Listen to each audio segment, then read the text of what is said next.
আমরা একটি নতুন মোটর সেটিং করলাম দেখেন। আর এখানে আমরা যে লাইনটা দিছি কীভাবে দিছি দেখেন। এটা হলো পানি আসবে, এটা হলো টিউবওয়েল থেকে আসবে। দেখেন আমরা এখানে টিউবওয়েল থেকে আসছে, টিউবওয়েলে এখানে ইউনিয়ন দিছি। টিউবওয়েল যদি কোনো সমস্যা হয় ইউনিয়নটা খুলবে।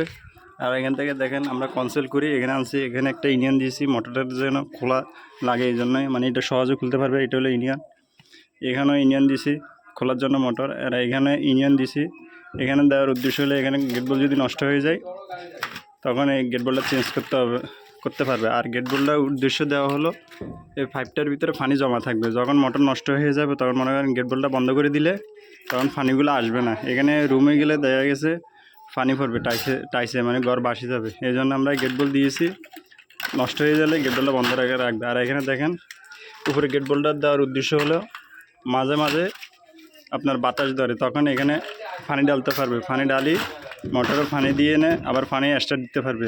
যখন বাতাস ধরবে মাঝে মাঝে মোটরে আপনার পানি ধরে না, তখন এখানে পানি দিলে মোটরে আবার পানি উঠবে।